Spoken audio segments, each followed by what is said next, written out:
Hello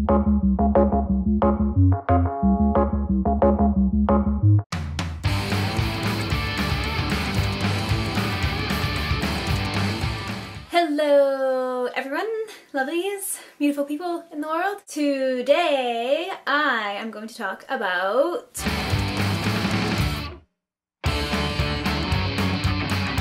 tattoos. It's been requested a couple times and I don't know why it's taken me this long to actually do a podcast about this, because I love tattoos. They're awesome and they're addictive. Love them. Did I mention they're awesome? I have some beautiful artwork on my body and I don't know why I haven't shared it yet. So, as per requested, today's podcast is about tattoos. My tattoo story began when I was 18 years old. I got my first tattoo. It was a tramp stamp. I'm not gonna frown upon tramp stamps. Maybe a little bit. The reason I am frowning upon tramp stamps is because mine is now covered. And the reason it's covered is not because that I didn't particularly like the tattoo, it was more because, okay, you have a big, beautiful canvas. Are you going to draw a tiny little picture at the bottom of the canvas, or are you going to fill the canvas with beautiful artwork? I say fill the canvas with beautiful artwork, and that's your back. Your back is a beautiful canvas, and to put a tiny little tramp stamp at the bottom is kind of insulting. Nah, I'm just joking. But honestly, if you really get into tattoos and you love tattoos and you get tattooed a lot, you are going to want to keep your back clean. Wait for that perfect piece of art to put on it, as opposed to putting a tiny little tramp stamp. As I said, mine is gone. You can kind of see a little bit of what's left there. I designed it myself, and then I went to a tattoo artist in Nelson. She tattooed exactly what I had drawn, and I don't recommend this. Okay, I'm gonna do an entirely different blog post about tattoo tips because I have a few of them that I want to spew at you guys, and I don't want to take over this podcast, which is about my tattoos. I designed the first couple tattoos I got. They were all tribal and they were all black. I was young and I figured I would only want black and white pieces on my body, and I thought tribal was kind of inconspicuous and subtle. I have a totally different opinion of that now. I'm not a big fan of tribal. Not to say again that I regret getting any of my tattoos or don't like any of my tattoos, but I would do things differently if I could go back in time. Second tattoo was this number on my shoulder, which again I designed, and what this one symbolized, I was going through a lot of hard things in my life at the time, and it was kind of my first moment of, hey, I am changing my life around and I am going to be more positive and I am going to empower myself. A little bit of explanation. Again, I drew this out, combined a couple of ideas.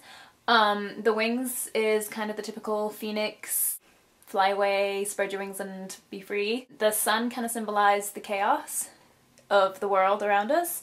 And this little guy right here, which is a little bit hard to tell I guess, is supposed to be kind of a tribal scorpion tail. I'm a Scorpio and I think I relate a lot to a lot of the Scorpio kind of information out there. Scorpio is basically overcoming the chaos in the world. A lot of it is just kind of intricate, chaotic designs and symbolizing life. This at the bottom kind of symbolized a bit of a music note for me because music was a huge part of my life at the time. It still is, but it helped me get through a lot of hard things. Third tattoo was the tribal on my arm, which also has a cow on it now.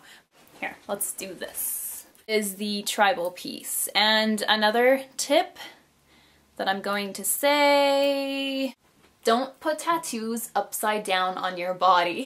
And as you can see, this is upside down. The rose should be the other way around. I drew this one out as well, and my tattoo artist just tattooed out exactly what I gave her, so that was my mistake. What this one meant was I actually used to have scars on my wrists because again, I was going through some hard times and did some stupid things. So I wanted to, again, it was a growth spurt in my life, and I wanted to symbolize healing and change. So this one is about healing and change. The tribal thing here means life force, and this one means survival. So that was my third tattoo. Again, the theme is tribal here. Almost my last tribal piece. My fourth tattoo I got when I moved to Edmonton.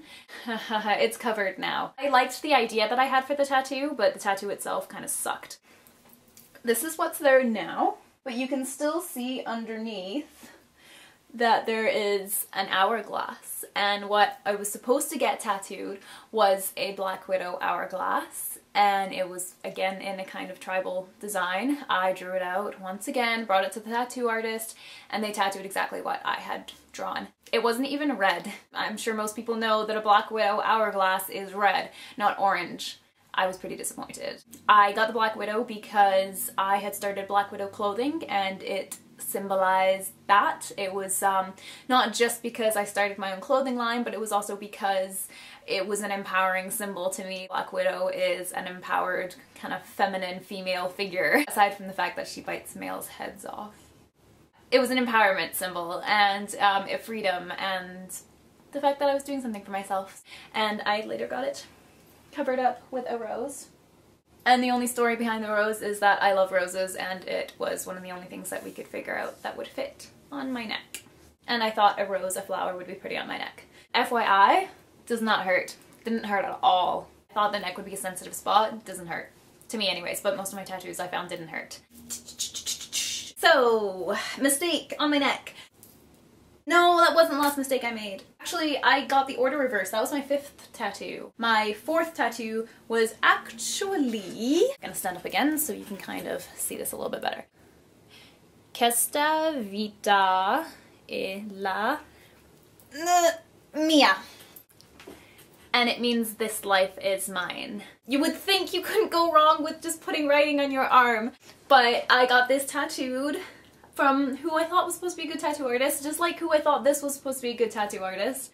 This has been relined, and the guy who relined it, his name is Nathan Ross, and he tattoos still in Edmonton. He does beautiful line work. His lines are so solid, and so he redrew or relined the writing on my arm because it was so patchy and not solid. But I probably should have gone back for touch-ups as well. So you kind of have to make the responsible decisions and do some research before you get tattooed. Lots of lessons to be learned in the tattoo world. So, questa vita è la mia. This life is mine. Pretty self-explanatory. Most of my tattoos are empowering. They're my life story. They're the steps I was taking in my life to get better. Where are we up to here?